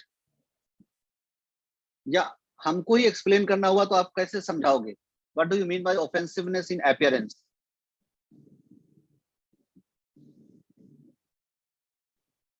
because यहीं से हम टर्न लेते हैं अभी मेंटल सिम्टम के ऊपर। बोलो सर, बिहेवियर वाइज उसमें ऑफेंसिवनेस ज्यादा होगा। जब हम उससे बात करेंगे तो वो कुछ इस तरह से होगा कि हमेशा ही किसी को हर्ट करने की या बदला लेने की बात करेगा, not only by the looks only, क्योंकि खाली लुक्स पे जाएंगे तो वो सल्फर आ जाएगा। नहीं, सल्फर वाला बात अलग है। आप थोड़ा सा ठीक जा रहे हो, थोड़ा सा और एक्सप्लेन कीजिए किसी को, थोड़ा सा हाँ, और। मतलब जैसे हम लोग कई बार कोई पेशेंट आता है, या हम वैसे भी इन जनरल जब हम किसी से बात कर रहे होते हैं, तो बात बात में कुछ लोग ऐसे हमें मिलते हैं जो बड़े इस तरह से होते हैं कि they are always ready to take the revenge. उसने मेरे साथ ऐसा किया तो किया ही कैसे, वो थ्रू आउट इसी चीज को खींचते हुए चले जाते हैं। हर पॉइंट में आपको ये चीज मिलती है, वो ही चीज आएगी इसकी पर्सनालिटी में। हाँ वही, इसको देखो समझने के लिए आपको हम थोड़ा सा और इसको आप सिंप्लीफाई करने की कोशिश करते हैं। एक कहावत है, कहा जाता है कि चेहरा दिल का आईना होता है, सुना ही होगा। तो क्यों कहते हैं कि चेहरा दिल का आईना होता है? आई सुना है। आई तो सुना ही है, चेहरा भी है उसी के अंदर। अगर हम सिर्फ बहुत अच्छे, बहुत सीजन्ड एक्टर की बात छोड़ दें, बिकॉज वहां पे थोड़ा बात परसीव करने में नहीं आता है, rest of the time if you have a good sense of observation of body language, then you can think that what the person is thinking about most of the time, at least not exactly, then roughly you can perceive that what and how he is thinking. अब वही चेहरे पे अगर उसकी ये सारी negativity, वही उसकी एब्रप्टनेस, वही उसका हेट्रेड जब उसके चेहरे पे आने लगता है ना, तो यही ऑफेंसिवनेस उसके चेहरे पे आता है। आप देखो ना, किसी पर्सन को देख के ही आपको लगता है नहीं कि इसको अप्रोच करना ठीक नहीं है? किसी को देख के आपको लगता है कि you can easily approach him, but किसी को देख के आपको लगेगा नहीं, इसको जल्दी अप्रोच नहीं कर सकते। ये जो नहीं कर सकते, क्यों नहीं कर सकते? उसके चेहरे पे ऐसा क्या चीज है? अब ये बोल के हम नहीं बता सकते, बट देखोगे you can just think certain persons about that. Life में कहीं ना कहीं किसी और में मिलते हैं जिनको हम अप्रोच करने से पहले 10 बार सोचते हैं, जिनको अप्रोच करने से पहले लगता है कि यार इसको कुछ बोलेंगे, पता चला ऊपर ही आ गया। जस्ट छोटे से एक जो कहावत है ना, कहते हैं कि अगर कोई कीचड़ मड पड़ा हो और हम अप्रोच एक पत्थर मारने जाए उस पे, तो क्या होगा? ये पहले से अगर हमको परसीव हो जाता है कि ये पूरा छींटा गंदगी मेरे ऊपर ही आएगी, ये दीवार नहीं कि जहां पे अगर बॉल फेंकेंगे तो ये बाउंस करके खेलेंगे, वहां बॉल फेंकेंगे तो कीचड़ आएगा। That is called offensiveness of appearance, that you know कि वहां पे अगर ये पढ़ते ही क्या आएगा। ये जब चेहरे पे उसका रिफ्लेक्शन होने लगता है ना, that is called his personality. जो उसके अंदर जो उसकी क्रूएलिटी, उसकी हैट्रेड, उसका इल ह्यूमर जहां पे जो निकल के आने लगता है, जो उसके चेहरे पे भी अपीयरेंस हो जाता है। हम नहीं देखते बहुत सारे चीजों में, अगर हम कैरेक्टर को कास्ट करने जाते हैं तो कैरेक्टर को अकॉर्डिंग टू द कैरेक्टर हम पर्सनालिटी ढूंढते हैं। तो उसके अंदर ये फीचर्स ही आता है हमारा कि अगर ऐसा नेचर का है तो हम कैसे कैरेक्टर को, किसको लेंगे जो वो एक्टर इस कैरेक्टर में ज्यादा सूट करेगा। That we go for the body language of those characters, कि वो इस रोल को यहाँ पे ये उसके लिए फिक्स हो जाता है, उसके लिए वो मार्किंग हो जाती है। So in daily life your thought also reflect on your face. बहुत पहले एक किताब पढ़ी थी, अगर आप कभी पढ़ना चाहो तो देख लेना। एक किताब है फ्रिट्जोफ कैप्रा की लिखी हुई, science of Leonardo da Vinci. उसका इंट्रोडक्शन पढ़ना। उस इंट्रोडक्शन में वहां पे वो लिखता है कि your thought shape your face from inside. Your thought shape your face from inside. अगर किसी एक ढांचे को, किसी एक पोर्ट्रेट को आप बना रहे हो, तो आप या तो बाहर से आप उसको छोटा छोटा हैमरिंग करो, या अंदर से उसको हैमरिंग करके उसको शेप में अगर ला रहे हो ना, तो ये जो इनर हैमरिंग होता है, that is your emotions, that is your behaviour. इसकी क्रोनिसिटी, इसकी परसिस्टेंसी फिर आपके रिफ्लेक्शंस में आ जाता है। और तभी हम बहुत सारे लोगों को चेहरा देख के कुछ एक प्रेजुडिस अपीयरेंस बना लेते हैं। 100% सही ना भी हो तो 50% से ज्यादा सही जरूर होता है और उससे लिंक्ड अप होता है। that is the appearance of this nitric acid. अब चलो इस नाइट्रिक एसिड के अंदर जो कॉमन सिम्टम है, जो हम एलेंस की नोट में पढ़ते हैं, जिसको सबसे ज्यादा सब लोग याद रखते हैं, अभी हम उसकी बात नहीं करेंगे. That is called what? Vindictiveness. नहीं, जला के छोड़ेंगे, एक बार मिल गया है तो नामो निशान मिला के छोड़ेंगे. ये जो धर्मेंद्र का फिल्म में डायलॉग होता था ना, ये नाइट्रिक एसिड के लिए बड़ा सुटेबल होता है. नाइट्रिक एसिड उस हद तक, बहुत हद तक अगर न भी मिले ना, तो एक जो सबसे इंपॉर्टेंट नाइट्रिक एसिड का सिम्टम है, बहुत हद तक हम भूल जाते हैं. That is called a very marked ill humored discontented individual. Ill humor, discontented, especially with himself.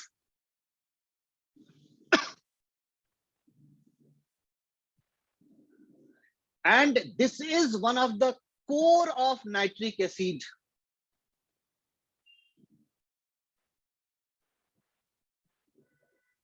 और यही कोर है जो नाइट्रिक एसिड के फिर बाकी धीरे धीरे बाकी मेंटल चीजों को रिफ्लेक्ट करता है.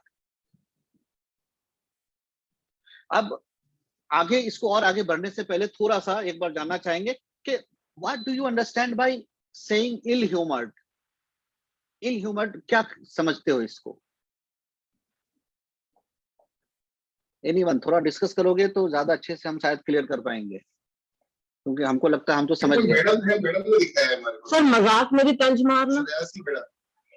मजाक में भी तंज मारना, ये तो किसको बोलते हैं? सेंसोरियस. सेंसोरियस. हाँ, वो भी ऐसा तंज कि आपके दिल को चुभे. हाँ. Is not just critical, but ऐसा दिल को चुभ जाए. हो सकता है फ्लैट तंज दूसरा हो. मारता ही इसी इंटेंशन से है. ये भी नाइट्रिक एसिड का ही सिम्टम वाली है. फ्लैट के आगे that is more what we call censorious. Okay sir. और वो ऐसा तंज इसलिए मारता है कि अगले को चुभे. और जब आप अगर बिहेव ऐसे करोगे कि आपको कुछ नहीं चुभा ना, तो ये और रेस्टलेस हो जाएगा. ये और थोड़ा सा ज्यादा डीपर मारने की कोशिश करेगा, कि जब तक आपको इसको ये ना फील हो जाए कि हाँ उसको चुभा. अच्छा. तब तक ओके, इसको आप कह रहे हो satisfaction कि नहीं हमारा मिलता. आदमी आया था देखने के लिए. Okay sir. That is सेंसोरियस. हाँ, नहीं वो वाला फ्लैट नहीं है शुभांकर जी. ये वो फ्लैट सेंसोरियस नहीं को है. समझने के लिए बड़ा अच्छा एग्जाम्पल है ये. चलो, और इल ह्यूमर्ड आप इसमें कुछ थोड़े से क्लोज थे. हाँ बोलो. बुरे मूड में रहते, बैड टेम्पर में, बुरे मूड में रहते. बैड टेम्पर, बुरे मूड में रहना, चलो चलेगा. और थोड़ा सा एक्सप्लेन करके. सर कोई जो मजाक ना ले सके और कोई मजाक की बात भी वो दिल पे ले ले. हाँ, ये वाला ज्यादा क्लोज आया थोड़ा सा. देखो कि इस इल ह्यूमर को समझने के लिए कौन बोल रहे थे आप? सर विभूति गुप्ता. चलो, वेरी गुड. आपने इसको बहुत अच्छे से कोर तक इसको बताया है थोड़ा. ये जो इल ह्यूमर को समझने के लिए ना, हमको एक और सिम्टम समझना चाहिए, जिसको हम अक्सर कहते हैं, कॉमन लैंग्वेज में हम यूज करते हैं अपने डेली लाइफ में, जो हम कहते हैं ना कि इनका बड़ा अच्छा सेंस ऑफ ह्यूमर है. फ्रिक्वेंटली कहते हैं.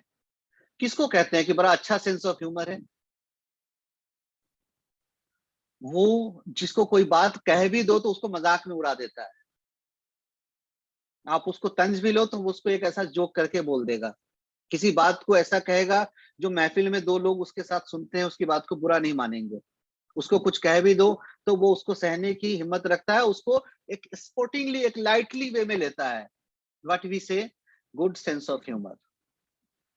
इसी का अपोजिट जब करके आप जाओगे ना, देन इट इज कॉल्ड इल ह्यूमर्ड. मतलब यहाँ पे ह्यूमर जो है वो कॉमन है. एक उसका किनारा वो है जिसको हम कहते हैं गुड सेंस ऑफ ह्यूमर. दूसरा किनारा वो है जिसको हम कहते हैं इल ह्यूमर. अब ह्यूमर क्या है?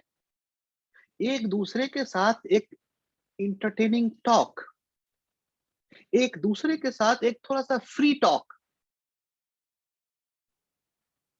ये वो फ्री टॉक है जो आप नाइट्रिक एसिड के साथ नहीं कर सकते. That is what exactly ill ह्यूमर्ड.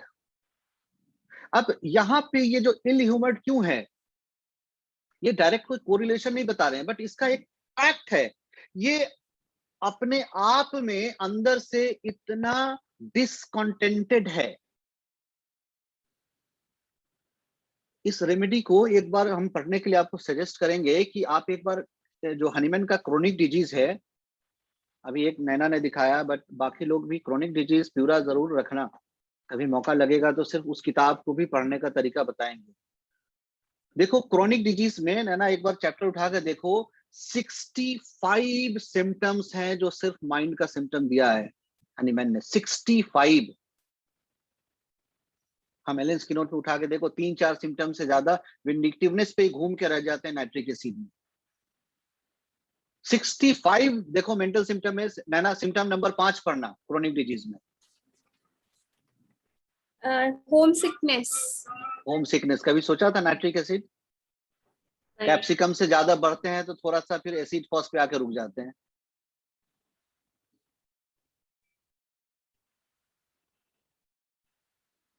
So 65 symptoms बहुत इंपॉर्टेंट हैं। अब इसी के अंदर देखोगे आप, अगर इधर चले आते हो ना 15-20 सिम्टम में, वहां पे देख लो लिखा होगा despair, ill humoured, discontent with himself, vexed with himself. अब ये जो vexed with himself, second page पे देखो क्रोनिक डिजीज के, डिसकंटेंटेड और vexed with himself. Yes, sir. Vexed at the least trifle, also at himself when he does something amiss. ठीक है, symptom number कितना है वो?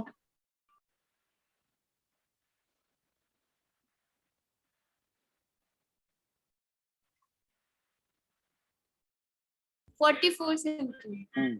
चलो, तो ये उसका जो इस क्रोनिक डिजीज में जो 65 सिम्टम्स दिया हुआ है ना, ये बहुत इंपॉर्टेंट सिम्टम है। और इसको आप एक बार कोरिलेट करके देखोगे तो आप एलेन स्किनोट या अदर किताब में जो 3-4 इंपॉर्टेंट सिम्टम पढ़ते हो, ये तो एक है ही है classical picture of nitric acid, but जरूरी नहीं कि कभी कभी उस एक्सटेंट का मिल जाए। तो उसका जो डेवलपमेंट है ना उस सिम्टम का, वो समझना जरूरी है। उसके लिए ये क्रोनिक डिजीज का ये जो सिम्टम्स है, ये इसलिए भी बता रहे हैं कि ये क्रोनिक डिजीज का सिम्टम है, दैट मीन्स ये हनीमैन्स वेरीफाइड सिम्टम है। दैट मीन्स ये सारा का सारा पेशेंट का सिम्टम है, ये सारा का सारा प्रूवर का सिम्टम है, ये डॉक्टर का इंटरप्रिटेशन किया हुआ सिम्टम नहीं है। इसलिए इस सिम्टम को बहुत हल्के में नहीं लेना चाहिए। ये हमारा एक एजम्पशन और इंटरप्रेट किया हुआ सिम्टम नहीं है, जो हम एजम्पशन कर करके मेट्रिया मेडिका में बल्क में एक पूरी मेट्रिया मेडिका सिर्फ माइंड पे बना देते हैं। ये जेन्युइनली रिफ्लेक्टेड प्रूवर्स सिम्टम है। This symptoms has weightage. So इसी सिम्टम को अगर और फर्दर हम आगे कहें, जो हम बताना चाह रहे थे कि बेस ऑफ नाइट्रिक एसिड, ये ill humoured, discontented, despair, vexed with himself. अब अगली बार देखोगे क्या है कि अपने आप में ये इतना टॉर्मेंटेड है अंदर से, अपने आप में इतना कुछ केओस भरा है इसके अंदर, तो बाहर इससे कुछ अच्छी चीज उम्मीद करना क्या बनता है? अगर आपके पॉकेट में सपोज कर लो अभी मोती भरा हो, तो आप उस पॉकेट से क्या पत्थर निकाल सकते हो? या जब निकालोगे तो मोती ही निकलेगा? या वहां से टोमेटो निकाल सकते हो? जो है अंदर वही ना निकालोगे। तो इसके अंदर ही ये सारे चीज भरा है, तो अब ये बाहर जहां कहीं भी कोई भी इंटरेक्शन होता है तो क्या निकल के आएगा? यही निकल के आएगा, यही एक्सप्रेशन होके आएगा, यही वेक्स्ड, यही हैट्रेड निकल के आएगा, यही कंटेनमेंट निकल के आएगा, यही एक attempt to getting pleased by harming others, because अंदर हम ही तो सफर कर रहे हैं, तो बाहर तो हम सफरिंग देगा ना लोगों को। So this is one of the core of this nitric acid, that ये अंदर से ही इतना डिसकंटेंटेड होता है, ये अंदर से ही इतना वेक्स्ड होता है और अपने आप में देखो, ये अपने आप में जहाँ कहा जाता है ना, यहाँ पे देखो, ये सिम्टम का बहुत इंपॉर्टेंस है। आपको घर पे किसी ने कुछ ऐसा पोक्ड किया, 1 बार 2 बार 3 बार, तो आपको वेक्सेशन होगा ना। लेकिन अगर आपको किसी ने पोक नहीं किया और फिर भी आपके अंदर वेक्सेशन है, तो दोनों में किसका इंपॉर्टेंस ज्यादा है? पोक नहीं किया फिर भी है। बिकॉज वहां पे तो एक कॉजेशन मिल गया, अगर वो नहीं होता तो नहीं होता। अब किसी को बार बार गाली दोगे तो गुस्सा तो आएगा ना उसको, लेकिन किसी को कुछ ना दो उसके बाद भी अंदर से गुस्से में बैठा है। That is the mathematic expression of this remedy, that is the symptom of mathematic expression, कि कुछ भी नहीं हुआ है, अपने आप में ही वो वेक्स्ड है, अंदर से ही वेक्स्ड है, खुद से ही है, विदाउट एनी रीजन। कहने के लिए विदाउट एनी रीजन कह सकते हो, रीजन हमको पता है, आपको पता है, होम्योपैथ को पता है, and that reason is mathematic reflection. अब इसी के ऊपर देखो, क्रोनिक डिजीज है ना अभी सामने, है ना? सिम्टम नंबर 9 खोलो।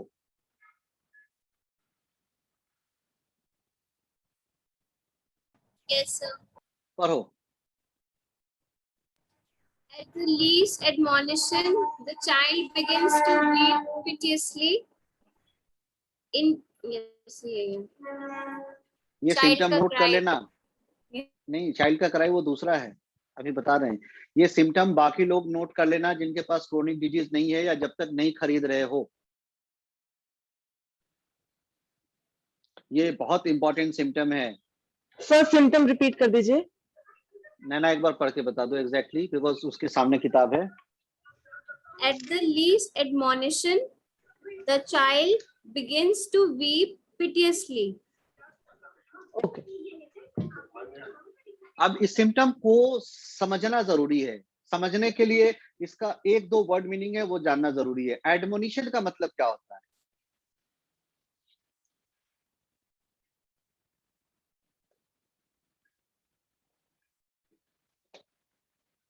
गैलरी ओपन कर दूं क्या?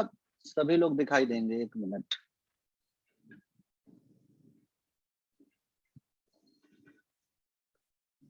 और बाकी लोग भी कैमरे के सामने आ जाओ तो अच्छा लगेगा बताने में।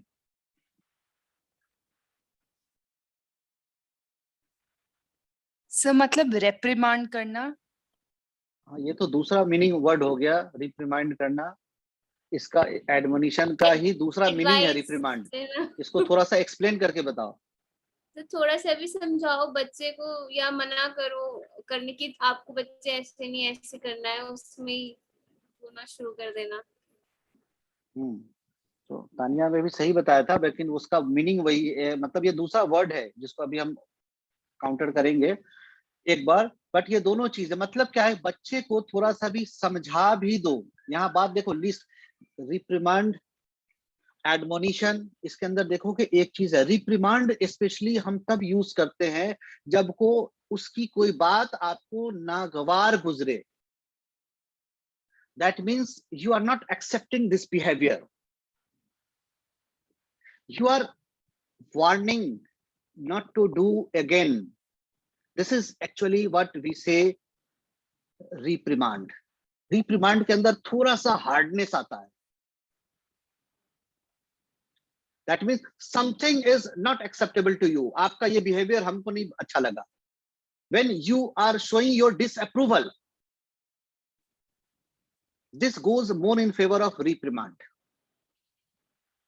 बट आप अगर किसी को कह दो बेटा अच्छे से बैठना, अब ये रिप्रिमांड नहीं है, एडमोनिशन है, ये एक एडवाइस है, बहुत सिंपल दे रहे हैं, इतने पे बात खराब हो जाए। आप किसी को बोलो अच्छा बेटा जा रहे हो रास्ते में ठीक से जाना, रास्ते में आप ट्रेन में जा रहे हो, मम्मी पापा कहते हैं ना बेटा किसी का सामान मत लेना, अपना ही खाना अपना ही पानी यूज करोगे, एक एडवाइस ही तो दे रहे हैं। ये भी आपको बुरा लग जाए, आपको कोई कहा जाए अच्छा वहां मत जाना, ये मत करना, ये भी आपको बुरा लग जाए।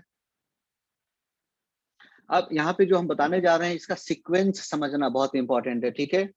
सबसे पहले हमने आपको बताया कोर, क्या बताया? कोर के पीछे ill humoured, discontented, despair, discontented with himself, vexed with himself, without any reason, अंदर से पहले से ही बातें सरी हुई है। ठीक, अब अगर हम कुछ भी देंगे तो बाहर रिफ्लेक्शन क्या आएगा? अभी अभी बताया था ना, कीचड़ पे पत्थर मारोगे तो गंगा जल तो आएगा नहीं बाहर वापस। तो अब अगर अंदर से बच्चा वैसा ही है तो रिएक्ट क्या करेगा? अब वो उस वक्त उस कैपेसिटी में तो है नहीं कि आपके ऊपर विंडिक्टिवनेस हो जाए, आपके ऊपर जाके वो अपना पावर शो करे, आपके ऊपर वो रिवेंज शो करे। अब अगर उस पावर में नहीं है बच्चा, छोटे वे में है, तो वो अपना डिसअप्रूवल अब कैसे शो करेगा? छोटे बच्चे का डिसअप्रूवल एक ही होता है, किसी भी चीज का, कोई भी दर्द हो, कोई भी डिमांड हो, कहां होता है? रोना। ये जो एडवांस लेवल पे जो विंडिक्टिवनेस निकल के आता है ना, एडवांस लेवल पे जो हैट्रेड निकल के आ रहा है ना, ये उसका यहीं पे छोटा सा बुनियादी, बहुत जो बोलते हैं ना अभी, इन्फेंटाइल एक्सप्रेशन है ये, कि छोटी सी बात कहो, थोड़ा सा भी कुछ बात समझा दो, सुनने के बजाय के शुरू, पीटीएस, सिर्फ रोना ही नहीं, पीटीएस।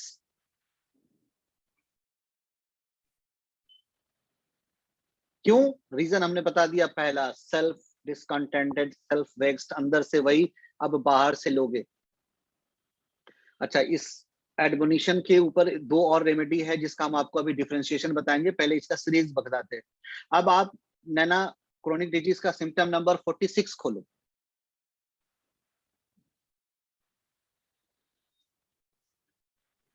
Yes, sir. पढ़ो। So 46, when ji. disputing, there is trembling in all the limbs.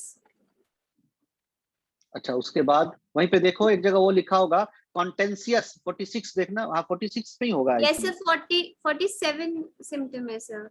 47 है, हाँ आई थिंक, जी. हाँ वो पढ़ो एक बार। He is inclined to be passionate and contentious after 4 Passionate, hours. passionate. 5 hours आएगा। हाँ वो तो टाइमिंग है उसका। तो अब वहां पे कॉन्टेंसियस का मतलब क्या होता है?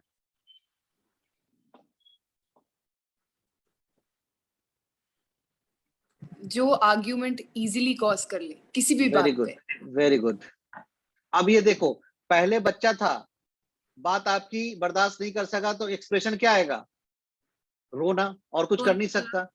अब थोड़ा बड़ा हो गया है तो अब क्या हो रहा है? अब आपने कुछ कहा, छोटी सी बात का भी कह लो, आपकी बात सुनेगा नहीं, बहसबाजी शुरू हो गई। 1 स्टेप अहेड। पहला डिसअप्रूवल एक्सप्रेशन कहा था? कॉन्टेम्पचुअस वीपिंग। यहाँ पे अब क्या हो गया? बहसबाजी, जिसको बोलते हैं ना आर्गुमेंटिव चाइल्ड।